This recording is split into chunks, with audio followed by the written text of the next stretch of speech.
Saudações ouvinte do podcast, como é que tu estás desde a última vez em que nos encontramos? O meu nome é Caroline Ramos, hoje é dia 22 de dezembro de 2023, são de momento meio-dia e 16 e seja bem-vindo, bem-vinda e bem-vinde a mais um episódio do Congresso Botânico. Acabei de tomar o meu pequeno almoço, sim, entre as 11 e o meio-dia, porque como eu já tenho dito aqui imensas vezes, os meus horários estão um bocado trocados, mas agora com a pausa de Natal vou tentar colocar os meus horários em dia, apesar de saber que ainda me vai levar algum tempo. No entanto, nos últimos dias tenho conseguido deitar-me ligeiramente mais cedo em comparação com os outros dias, embora haja uns deslizes que, enfim, já estou a começar a tomar consciência deles, então vai ser mais fácil de aplicar determinadas mudanças. Esta semana foi bastante ocupada, tive um encontro com a Inês, tive um cinema à noite com outra amiga, ontem andei às voltinhas por Lisboa porque tive de ir ao ateliê buscar umas pinturas que estão lindas. Fui deixar com uma tote bag para ser estampada que supostamente eu ia buscar hoje, mas vou optar por ir buscá-la na próxima semana, uma vez que tive de escolher entre estar em casa a estudar e a orientar o máximo que conseguir do segundo trabalho que quero levar avante esta semana e ir buscar a encomenda, que não é assim tão urgente. Então na próxima terça lá estarei eu a tratar do assunto. Depois entreguei outra encomenda ao final do dia. Fiquei ainda na conversa com a minha amiga, porque eu já não a via há semanas. Então, sempre que os visito nos seus trabalhos, gosto de aproveitar para colocar a conversa em dia, saber as novidades, brincar um bocadinho, relaxar, para depois vir para casa. E no meio destas atividades todas, eu ontem, enquanto estava a assinar as pinturas que fui buscar ao ateliê, perguntei à minha amiga o quão egocêntrico seria se eu dissesse que estou completamente apaixonada pelos meus trabalhos. E ela respondeu-me que estranho seria se eu não estivesse apaixonada pelos meus trabalhos. E isto remontou-me ao episódio da semana passada, no qual eu disse que tinha um medo profundo de me apaixonar. Por variadas questões, variados traumas que já vêm do passado, variados medos que andam sempre paralelos à questão do amor, e dei-me conta de que se eu tenho assim tanto medo de me apaixonar, isto agora generalizando o tema, como posso eu estar completamente apaixonada pelos meus trabalhos? E acho que o meu cérebro expandiu ligeiramente, no sentido de eu me ter dado conta que a paixão não é só sobre pessoas. E eu já sabia isto, mas precisava de o reforçar com esta comparação, no fundo, com os meus trabalhos. Porque, sim, eu, a cada pintura que faço, principalmente nos últimos tempos, como tem sido mais recorrente, então a prática vai-se aperfeiçoando. Será que existe este termo? Aperfeiçoando. Oh meu Deus, eu há 2 semanas disse que não estava com gírias e modos de falar do português do Brasil, mas acho que de tanto conviver e de tanto ouvir vídeos e conteúdos eu já estou a começar a juntar as coisas todas. Mas a prática tem levado ao aperfeiçoamento dos meus trabalhos. E os meus trabalhos têm ficado cada vez mais bonitos. E sempre que olho para eles, sobretudo com uma distância de 2 dias, eu fico pasma, eu fico maravilhada com a qualidade das composições, mas também com o quão apelativo é que fica ao olhar. E partilho sempre com os meus pais, com os meus amigos mais próximos, e eles simplesmente reforçam este sentimento de maravilhosidade, porque de facto os trabalhos têm ficado cada vez mais bonitos, tenho adorado cada vez mais o processo de criação, e isso deixa-me completamente derretida, completamente apaixonada. Assim, uma paixão que se tem transformado em amor puro e bruto, e do qual me posso apropriar para dizer que se calhar até não tenho assim tanto medo de me apaixonar. Se calhar o problema não é apaixonar-me, é o objeto dessa paixão. É a dedicação que eu dou a esse objeto, é objeto no sentido generalizado, entendem? Não é objeto porque vou usar, é um objeto como um exemplo, como uma figura abstrata do qual se pode apropriar qualquer coisa, pessoas, projetos, que seja. E, enfim, é maravilhoso, a sério. Chego ao final do dia a pensar para mim, amanhã quero mais, amanhã quero mais, amanhã quero mais. E era isso que me faltava. Era exatamente isto que me faltava para perceber que não é o medo de me apaixonar, é o objeto dessa paixão. Tendo estado com a Inês e no meio das nossas conversas, eu quando estive a voltar para casa, lembrei-me de um tema que tenho aqui anotado no meu bloquinho de notas, que é sobre o facto de nós partilharmos as nossas conquistas publicamente e a impressão que isso deixa no olhar dos outros. Sendo que pode criar uma falácia na nossa interpretação. Vou destrinchar. Imaginemos que nós acompanhamos uma pessoa por muito tempo e já todos sabemos que as redes sociais costumam ser espaços onde partilhamos maioritariamente as coisas boas das nossas vidas, então nós ficamos sempre com esta sensação de que os outros estão a viver um mar de rosas enquanto nós estamos no meio da desgraça. A questão é que quando nós conhecemos as pessoas pessoalmente e convivemos com elas e entramos cada vez mais em assuntos profundos, damos-nos conta que a outra pessoa também é um ser humano, a outra pessoa também tem problemas, a outra pessoa também tem as suas frustrações. E é muito engraçado quando conseguimos criar este afastamento entre as nossas interpretações com base naquilo que vemos nas redes sociais e a realidade como ela realmente é, passando a redundância. E eu não estou a falar especificamente da Inês. Eu sei que provavelmente muita gente que a acompanha acha que ela vive num mar de rosas, mas a Inês é um ser humano como todos nós, ok? E digo com todo o respeito enquanto amiga e por conhecê-la e conviver com ela, e também porque houve aí uma situação há umas semanas com ela em que ela teve que se resguardar um pouco porque tinha muita coisa do trabalho para fazer e a vida dela estava a acontecer em paralelo e muita gente cobrava-lhe publicações sobre viagens em destinos específicos porque queriam viajar para aqueles sítios e como não tinham o parecer dela, era como se lhes faltasse alguma coisa e aquilo deixou-me mega revoltada. Tanto que eu lhe mandei uns 500 áudios e ela há 2 dias mandou-me um meme relacionado com áudios. E, enfim, depois lembrei-me que lhe tinha mandado o meu apoio, porque é muito irritante. A mim não me fazem essa cobrança porque, além de eu não ter essa visibilidade toda, eu falo sobre assuntos muito diversos e no meu tempo. Portanto, eu ainda não tenho aquela comunidade fixa que me bate à porta a cobrar coisas.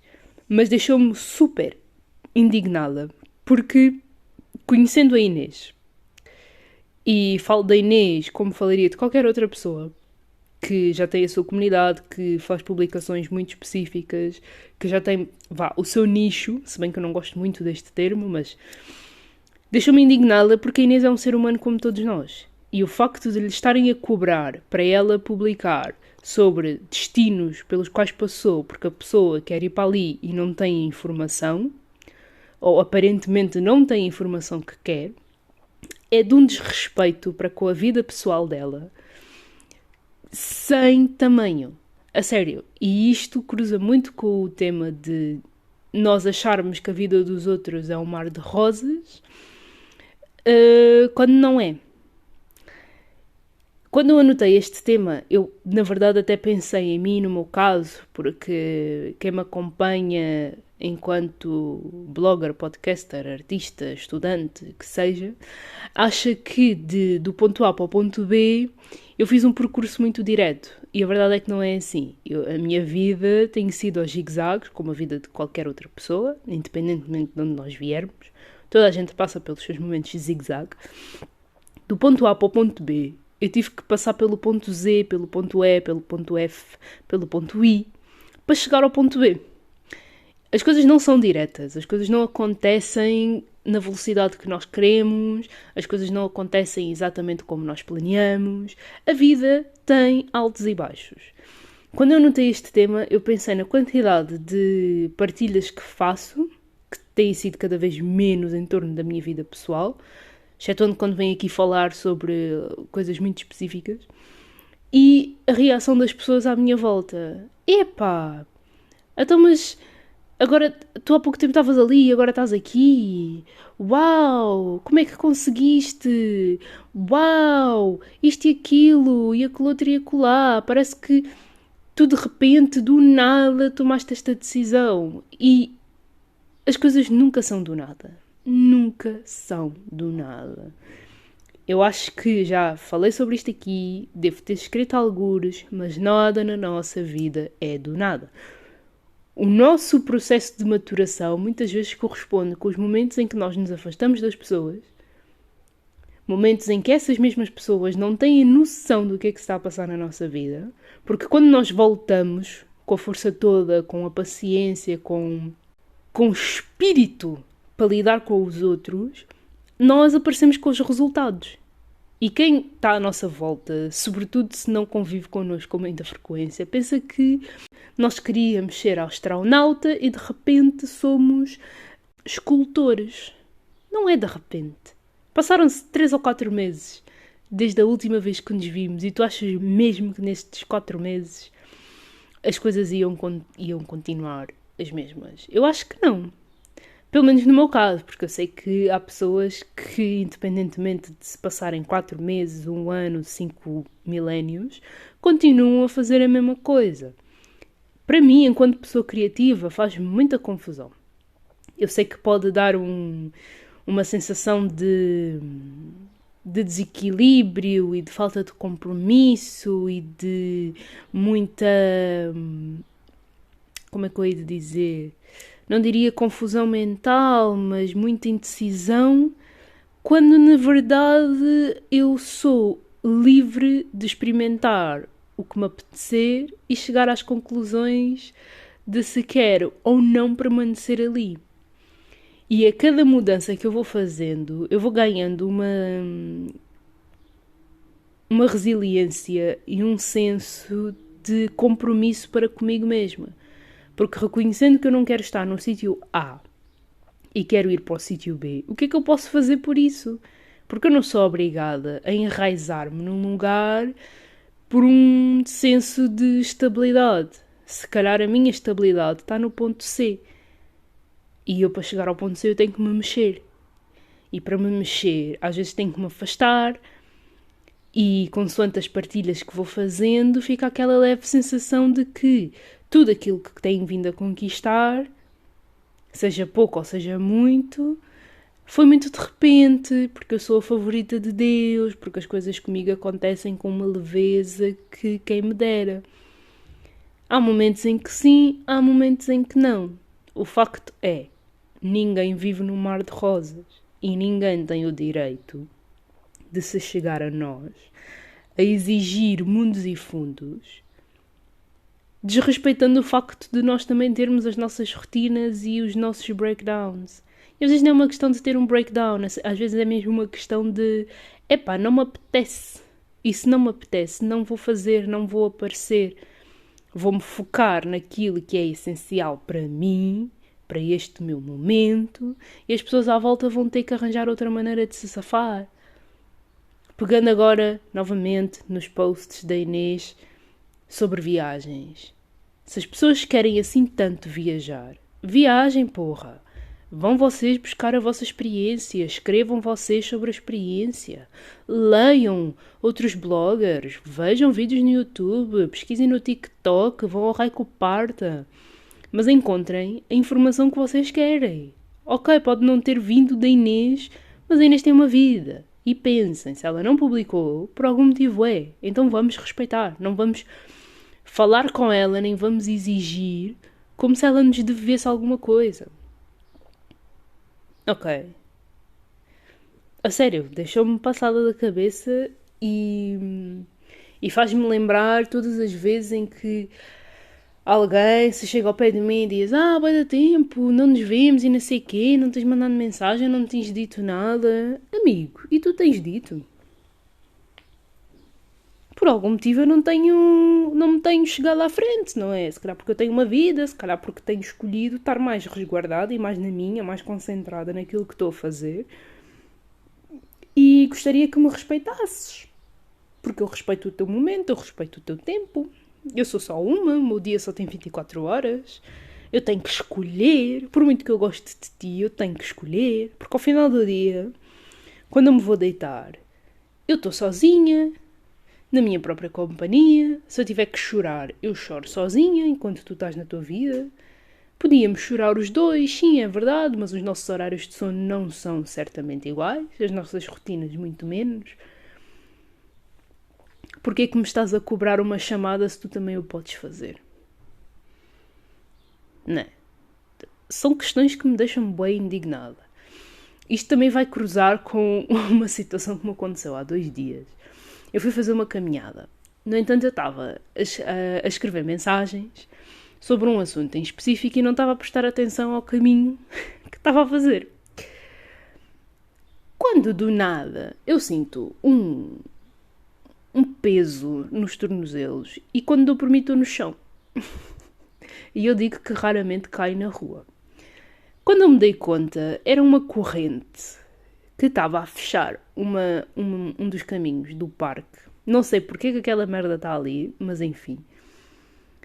E fez-me chegar à conclusão de que se eu me continuar a preocupar, ou melhor, se eu continuar a preocupar-me, porque me continuar está um bocado mal dito, se eu continuar a preocupar-me com os assuntos dos outros e não me focar em mim, eu vou estar sempre a cair, eu vou estar sempre distraída, eu não vou conseguir aplicar a minha melhor performance naquele momento que me é exigido por estar focada nos assuntos que os outros têm que resolver. Não sou eu que tenho que resolver a vida dos outros. Sobretudo no momento que é para mim.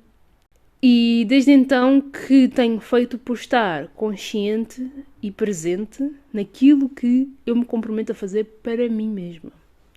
As questões dos outros podem perfeitamente esperar, a não ser que seja mega urgente. Assim, uma questão de vida ou de morte. Aí sim. Mas se for um assunto super chill, por que raio é que eu vou estar aqui a tirar o meu tempo de caminhada, de introspeção? Que na verdade até fui eu que escolhi, naquele período, também tratar do assunto paralelo. Mas o facto é que eu tropecei, caí, fiquei com o tornozelo uma beca cheio. Também não caí muito mal porque eu parei em posição de prancha. O que vale também é que o meu telemóvel está intacto. E ninguém estava à minha volta para se rir ou para gravar. Que seja. Isso também seria irrelevante e um detalhe. A verdade é que deu para eu perceber que os assuntos dos outros são os assuntos dos outros. E eu não posso fazer muito por eles se eles também não estão a fazer por si. E acho que com isto eu posso fechar o episódio de hoje, porque eu ainda tenho uns capítulos para ler, como disse no início do episódio. Foi no início do episódio ou foi para um áudio que eu mandei a uma amiga minha? De qualquer das maneiras, eu ainda tenho uns capítulos para ler, para começar o segundo trabalho ao qual me quero dedicar esta semana. Eu acho que disse isto aqui no episódio. Enfim, já se passaram 20 minutos, não me lembro muito bem. Já falei muita coisa e, como sempre, sinto que não disse nada. Só quando eu ouvir novamente o episódio é que vou chegar à conclusão de que, ok, eu disse isto, disse aquilo, faz sentido, cruza-se, pode andar para a frente. Tenho de ler, tenho de escrever, não vou para Lisboa hoje, mas tenho um encontrozinho marcado para mais tarde. São 12h36, então dá-me tempo. Não vou treinar porque treinei nos últimos 3 dias, portanto vou descansar hoje. Amanhã de manhã treino, vou dar uma aula. Domingo, aparentemente é Natal, mas o que é que eu vou fazer? Vou dar à frente do computador, óbvio. Domingo e segunda. Terça vou a Lisboa e o resto logo se vê. Porque a vida é uma incógnita e temos de a aceitar exatamente como é, arranjando estratégias para amenizar esta ansiedade de querer viver tudo e todos ao mesmo tempo, coisa que não dá para fazer, porque caso contrário, vamos todos parar à psiquiatria. Enfim, espero que tenhas gostado, espero que te tenha ajudado de alguma forma. Qualquer dúvida, questão, sugestão, podes enviar um e-mail para o congressbotânico@gmail.com. Vou deixar aqui o link do meu blog, o meu Instagram pessoal, o meu Instagram de artista, a minha newsletter, que tenho de trocar na página inicial do blog. Ainda não fiz isto, não sei porquê. Se me quiseres apoiar, podes comprar um chazinho através do Buy Me a Coffee por um valor simbólico que eu prometo que darei bom uso. Com este friozinho vai-me dar muito jeito eu ter um chazinho no qual me apoiar. E, mais uma vez, não façam cobranças à toa quando têm 1001 recursos à escolha. Eu estou aqui a falar pela Inês, porque o assunto indignou-me, mas também estou a falar por mim, pelas vezes em que me vêm cobrar coisas que não fazem sentido e aos quais dá vontade de reagir com muita raiva e repulsa. Beijinhos e abraços, vemo-nos por aí.